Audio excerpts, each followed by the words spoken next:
What's going on, everybody? It is your boy Baddog, finally back with another football video. Yes, I do need a shave. I actually got some sleep last night. I was so tired I fell asleep early, did not shave. I know that's always a topic of discussion in my facial hair, but anyway, I'll take care of that later today. And speaking of later today, tonight, 10 o'clock, be live for Talking Giants on this channel. My main man, the entertainer, Talking Sports. We'll talk about the Leonard Williams situation. We'll talk about Golden Tate getting cut.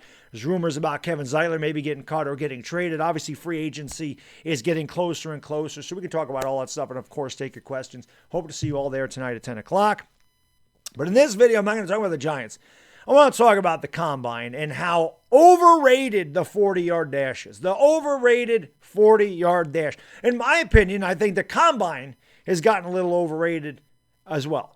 I don't know when the Combine became such a big deal. I understand that it's nice to see a player's athletic skill set. I get that. But there's a massive difference between being an athlete and being a football player. There's a big difference between those two things. Yeah, I know it's nice to see how high a guy can jump or how fast he runs a 3-cone drill or how fast he does this or how fast he does that or how much he can bench press and all this other stuff. But the most overrated of all of it is the 40. The 40 time is so overrated, and yet it's become such a big deal at the Combine. It's unbelievable how overrated this is. It means absolutely nothing in the game of football. I have a list of names in front of me right here that we're going to read off right now, and I'm going to tell you what they all have in common at the end of the list. And I could have wrote down many, many, many more. This is just what I saw. And I'm going to tell you exactly what they all have in common besides the fact that they weren't very good football players. You can tell me how good these players are, how good they were, or if you ever even heard of them. Okay? Let's go over a few of these names.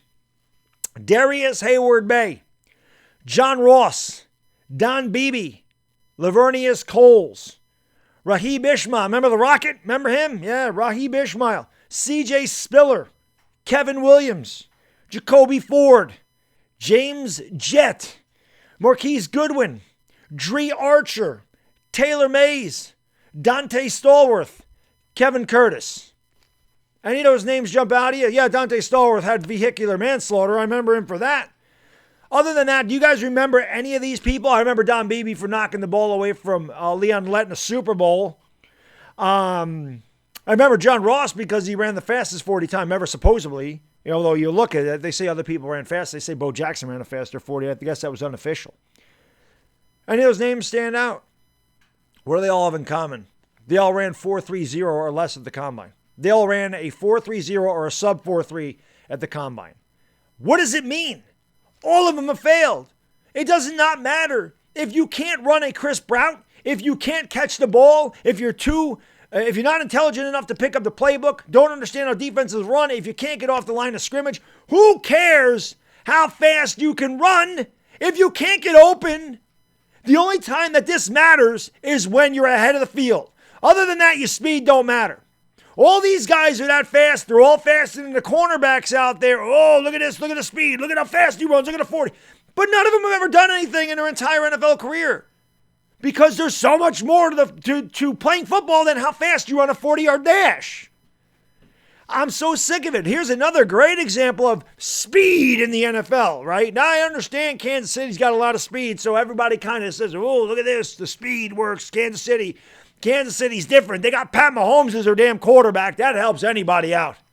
Do you think Tyreek Hill would be the same player if he played on the Giants? The Jets? You think he'd be the same player in Carolina? No. He fit that system because of Pat Mahomes and Andy Reid.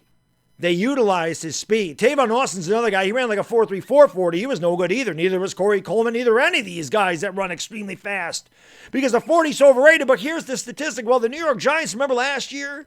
At least I did a video. I believe it was going into last season. I did a video because I was surprised by myself that the New York Giants were the fastest average team at the skill positions. They were, I forgot exactly what their speed was, but they were like 300ths of a second faster than the next closest team, which is huge in the NFL. So the Giants' team speed was better than anybody else in offense in the skill positions. How good were we offensively last year?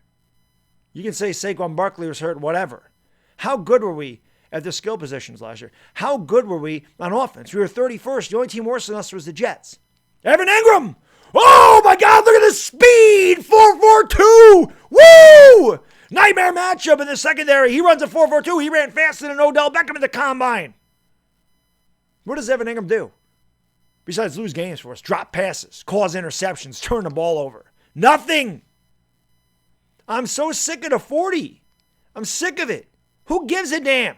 Did Jerry Rice run a 4.25 40? Did I miss that? Did Terrell Owens blow the speed gun away when he ran the 40? Is Larry Fitzgerald a burner? Was Marvin Harrison a burner? The only guy that I know that was really fast at the wide receiver position that was incredible was Randy Moss.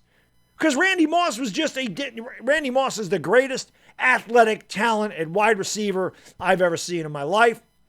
And I would put him up against any wide receiver athletically in the history of the NFL.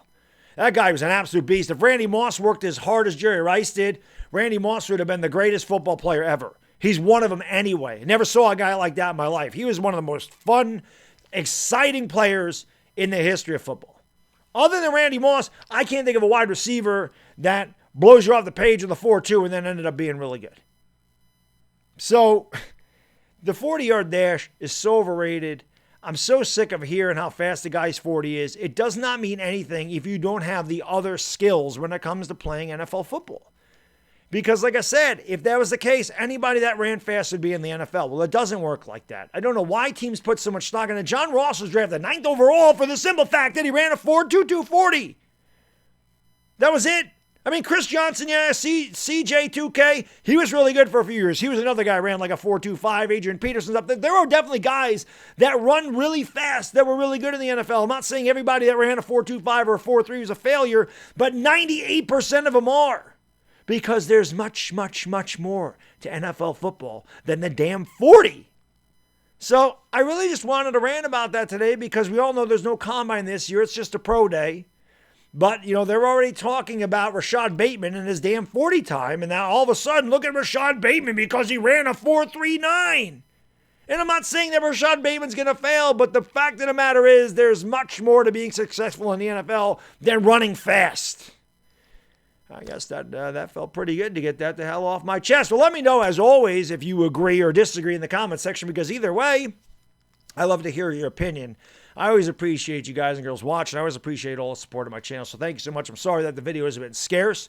Again, you know, there just hasn't been a lot to talk about. And doing the Lakers every night until 1 o'clock in the morning, a lot of times I just want to go to sleep. I don't want to do a video. But obviously, I'll have some more videos out here in the next coming days because the NBA is on their All-Star break. But anyway, that's all I got. Again, hopefully we see you guys and girls tonight for Talking Giants. We can talk more about this, whatever you guys want to talk about. So until then, enjoy the rest of your Friday. Thank God the weekend's here. We'll see you later. It's Bad Diggy Dizzle. I'm out. Peace!